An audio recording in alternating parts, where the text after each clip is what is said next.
दोस्तों, the horror sittings में आप सबका बहुत बहुत स्वागत है। आज हमारा पहला एपिसोड है द हॉरर सिटिंग्स में। इस चैनल के माध्यम से हम आपको कुछ सच्ची घटनाओं से अवगत करवाएंगे जो कि भूत प्रेतों से रिलेटेड रहेगी। अगर आप भी अपने जीवन में घटित इस तरह की सच्ची घटनाएं हम तक पहुंचाना चाहते हैं तो कृपया इसे बोलकर अथवा लिखकर हमारे दिए गए डिस्क्रिप्शन के ईमेल आईडी में हमें मेल कर सकते हैं। अगर आपकी कहानी हमें पसंद आई तो आपकी स्टोरी को हम नेक्स्ट एपिसोड में प्रेजेंट करेंगे। आज की जो घटना है वह इंद्रदेव दास नामक एक व्यक्ति ने हमें भेजी है, जो कि झारखंड से बिलोंग करते हैं, वहाँ के एक छोटे से गांव में। कहानी को शुरू करने से पहले मैं ये बताना चाहती हूँ कि यह जो कहानी मैं अभी आप सबके सामने प्रस्तुत करने जा रही हूँ वह मैं इंद्रदेव जी के जवानी ही आपको सुनाने जा रही हूँ, जैसे कि इंद्रदेव दास ने हमें खुद लिखकर भेजा है। उन्होंने लिखा है, मेरा नाम इंद्रदेव दास है और मैं अपने गांव की उस रात की बात बताने जा रहा हूँ जिसने मेरी नींद उड़ा दी और आज भी उसका खौफ मेरे दिल में बसता है। हमारे गांव में एक बूढ़ा व्यक्ति रहता था जिसे हम बाबा ठाकुर कहते थे। उम्र इतनी कि कोई सही नहीं जानता था, शायद 90 के पार। वो हमेशा एक मौली सी मूंगी और पुरानी खड़ाऊ पहनते थे। उनकी चाल धीमी, खड़ाऊ की खटखट और खांसी की खड़खड़ाहट ऐसी थी कि दूर से पता चल जाता था कि बाबा आ रहे हैं। गांव वाले कहते थे कि बाबा का दिल तो साफ था, लेकिन उनकी जिंदगी में कुछ अधूरी इच्छाएं थीं, कुछ ऐसा जो उन्हें मरने के बाद भी चैन न लेने देता। एक दिन बाबा चल बसे। गांव में खुसर पुसर शुरू हो गई कि उनकी अंतिम क्रिया यानी दशा अगर समय पर ना हुई तो उनकी आत्मा गांव भर में भटकेगी। हमारे यहाँ यह मान्यता है कि जब तक मृतक की रस्में पूरी ना हो आत्मा को शांति नहीं मिलती। बाबा की क्रिया में देरी हो रही थी, पंडित जी को आने में वक्त लग रहा था और उसी दिन देरी के कारण जो खौफनाक मंजर दिखाई दिया वह मेरे ज़िंदगी में मैं कभी भी नहीं भूल सकता। बात उस गर्मी की रात की है। गांव में गर्मी इतनी पड़ती है कि सब छत पर सोते हैं। उस वक्त मैं, मेरी माँ, मेरी पत्नी और पास की छत पर हमारी चाची और उनका लड़का यानी मेरा चचेरा भाई सोनू सो रहे थे। सोनू गांव का सबसे निडर लड़का था। भूत प्रेतों की बातों पर वह हंसता था। रात के 12 बज रहे थे, चारों तरफ सन्नाटा, सिर्फ दूर कहीं कुत्ते भौंक रहे थे। हमारे घर के पीछे वाली गली में एक पुराना लाइट पोस्ट हुआ करता था जिसकी टिमटिमाती रोशनी गली को आधा अधूरा उजाला देती थी। अचानक मुझे नींद में एक अजीब सी बेचैनी हुई। कानों में एक आवाज़ गूंजी, खटखट खटखट। वही आवाज उस खड़ाऊ की थी और साथ में एक खरखराती खांसी जैसे कोई बूढ़ा सांस ले रहा हो और सांस लेने में उसे जद्दोजहद हो रही हो। मैंने सोचा शायद सपना है, लेकिन आवाज और करीब आई। मेरा दिल धड़कने लगा। मैंने आंखें खोली और गली की तरफ देखा। लाइट पोस्ट की टिमटिमाती रोशनी में एक साया दिखा। वो बिल्कुल बाबा जैसा था। वही मैली मूंगी, वही खड़ाऊ और वही ढीली चाल। मेरी सांस अटक गई। वह धीरे धीरे गली से चले आ रहे थे जैसे कोई मकसद हो।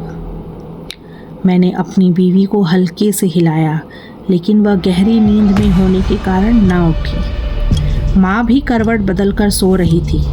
मैं अकेला पसीने से तरबतर उस साए को देख रहा था। वह लाइट पोस्ट के पास रुका। वहाँ एक पुराना चबूतरा हुआ करता था जहाँ बाबा जिंदा रहते अक्सर बैठा करते थे। वो साया वहाँ बैठ गया। उसकी खड़ाऊ की आवाज़ रुक गई, लेकिन खांसी की आवाज़ हवा में गूंज रही थी।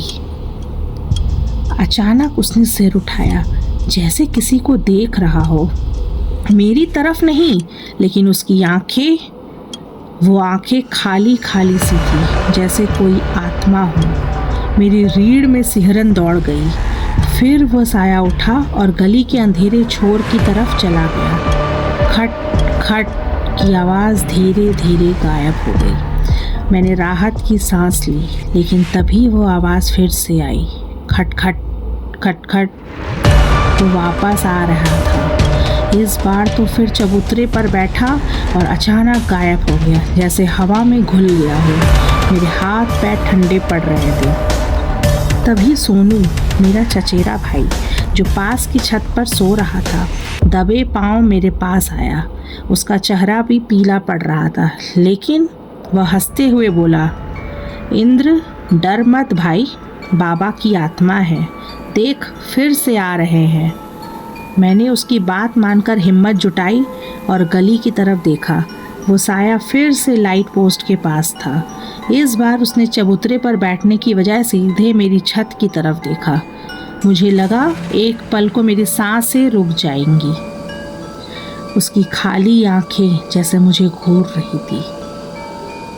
फिर अचानक वो हवा में गायब हो गए, लेकिन खांसी की आवाज़ हवा में गूंजती रही। सोनू ने मुझे हिलाया और बोला, इंद्र ये बाबा का अधूरा काम है, उनकी क्रिया जल्दी करवानी होगी।